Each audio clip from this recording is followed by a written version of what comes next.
Salut les audacieux et bienvenue dans ce nouveau numéro d'Expertise, l'émission pour créer, gérer ou développer votre petite entreprise.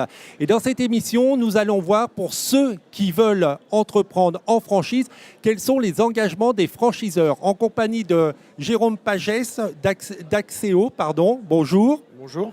Et à ses côtés, Bruno Portier, qui lui est de la franchise Pets Planet. Bonjour. Bonjour à tous.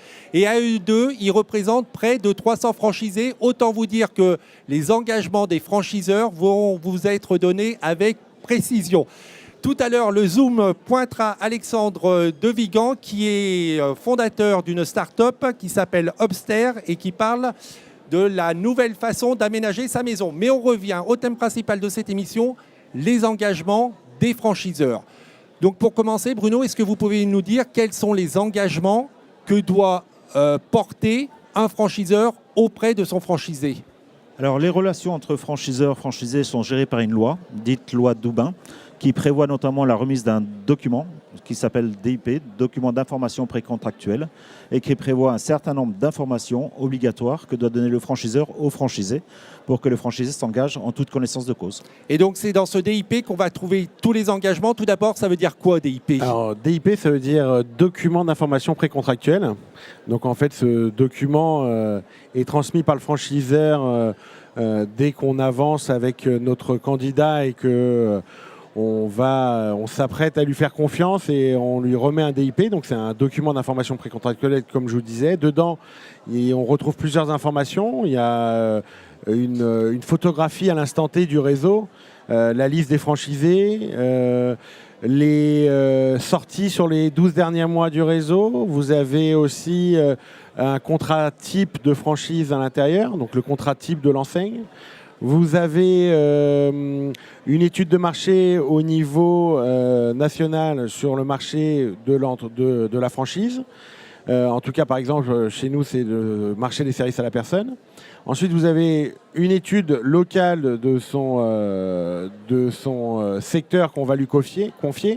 Tout ce que vous venez de citer là, c'est des mentions obligatoires qu'on doit absolument trouver dans un DIP. Alors, peut-être pas l'étude locale, en tout cas, donner des éléments chiffrés sur le secteur que nous allons concéder à notre franchisé, mais toutes les autres informations sont fortement conseillées, tout à fait.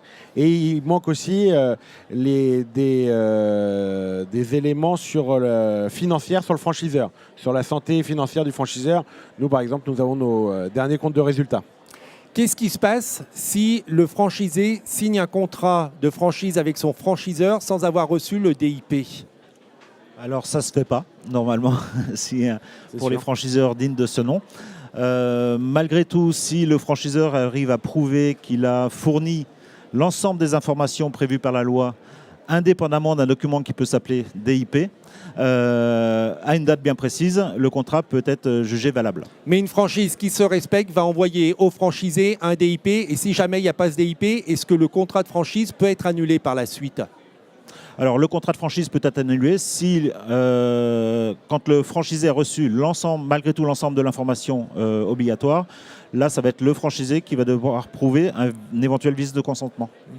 Est-ce que dans le DIP, on trouve également, parce que je ne crois pas que vous l'avez mentionné, un projet du contrat de franchise qui va être signé ensuite entre le franchiseur et le franchisé? Si, il y a bien sûr un projet de contrat de franchise qui reprend l'ensemble des termes. C'est exactement une photocopie de celui que le franchisé pourra signer après avoir étudié le DIP. Tout à fait. Est-ce qu'il vaut mieux, quand on est futur franchisé, se faire accompagner par un avocat au moment de la réception et de la lecture du DIP? Honnêtement, oui. Enfin, après, tout dépend de l'importance du réseau. Mais si c'est des réseaux, des jeunes réseaux ou des réseaux qui ont peu d'expérience dans la franchise, mais même pour tout le monde, moi, je conseille fortement à nos candidats de faire regarder le contrat par un professionnel exactement. Et des franchises qui se respectent comme les vôtres, est-ce que dans ce contrat, c'est quand même accessible? Alors, il vaut mieux y aller avec un avocat. Mais pour quelqu'un qui n'irait pas avec un avocat, est-ce que vous êtes, allez, on va faire un peu de provoque, comme les contrats d'assurance, où il y a des petits astérix, et puis tout en bas, on n'a pas vu qu'il y avait une clause qui était un petit peu difficile après? Non, absolument pas.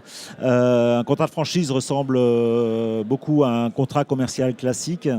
Alors, se faire assister par un avocat à la lecture d'un contrat de franchise, ça peut être utile parce qu'il y a quand même quelques termes juridiques qui ne sont pas forcément à la portée de tous.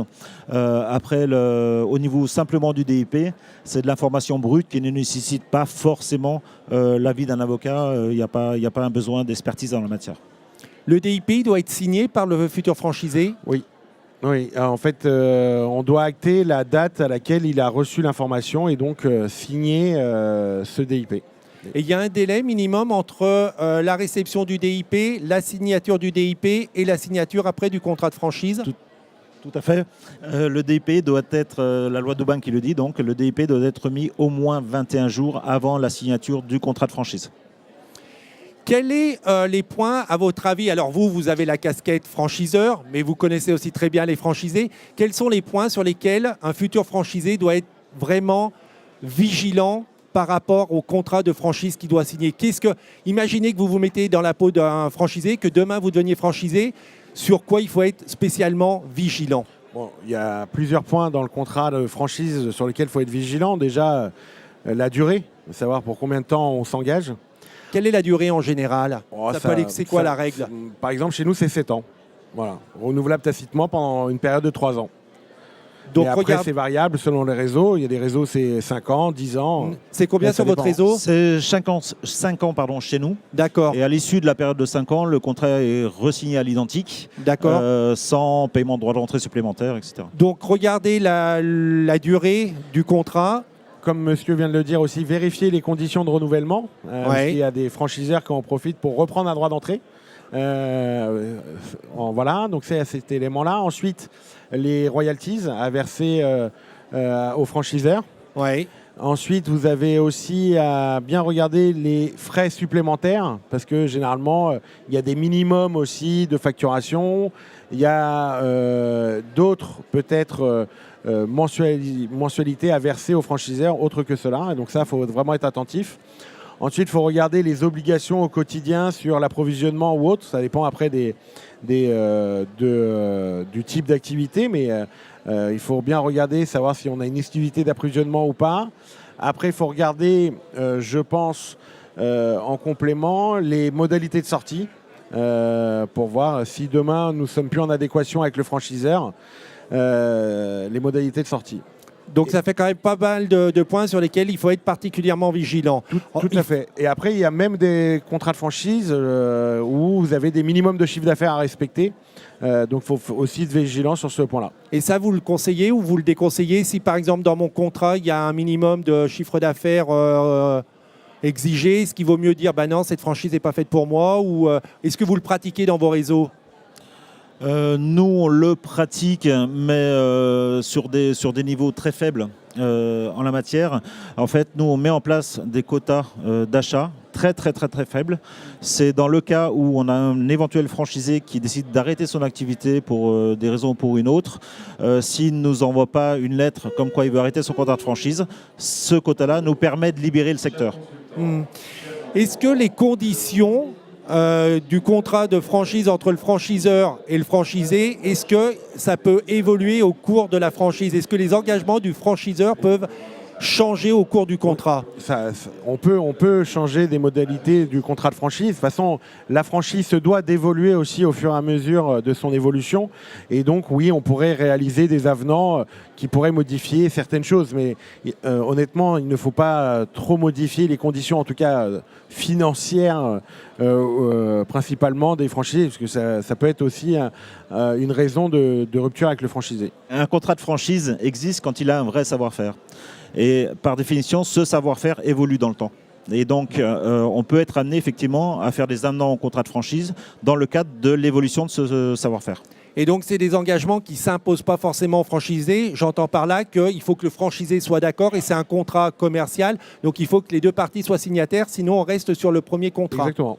Un franchiseur, toujours pareil, qui se respecte, quand il fait des propositions d'avenant au contrat, c'est toujours dans l'intérêt du réseau et donc dans l'intérêt du franchisé. Mais par exemple, on peut imaginer que pour des modifications très significatives d'un contrat de franchise, on peut imaginer de rassembler son réseau et en amont de faire un référendum sur le sujet. Merci beaucoup pour ces précieux conseils et ces rappels des engagements des franchiseurs avant que vous signiez un contrat de franchisé. Il est maintenant le temps de retrouver Alexandre de Vigan.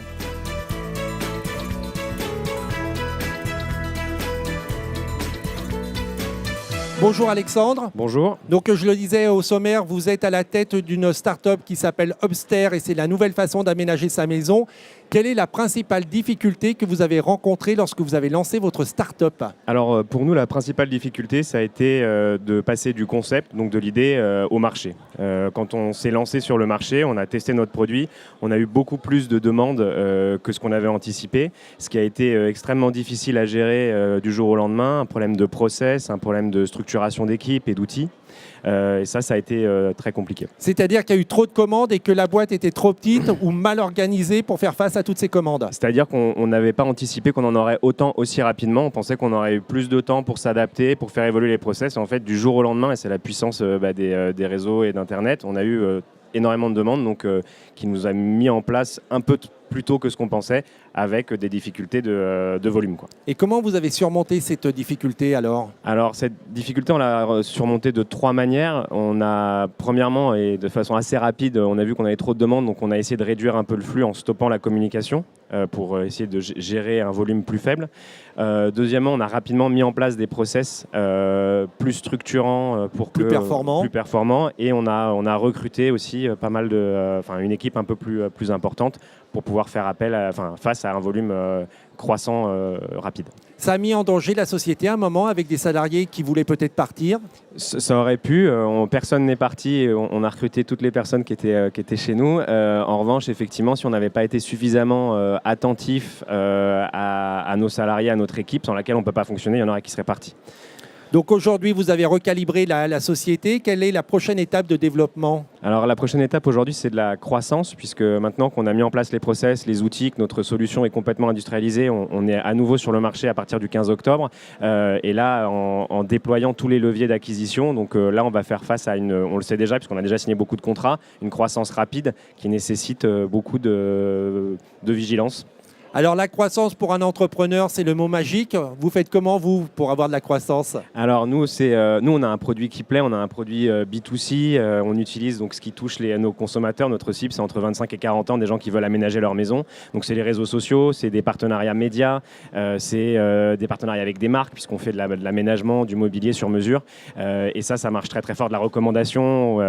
Donc l'importance de la communication. Il faut pas négliger la communication si on veut avoir de la croissance, se faire connaître. C'est essentiel de savoir jongler entre de la communication gratuite et payante.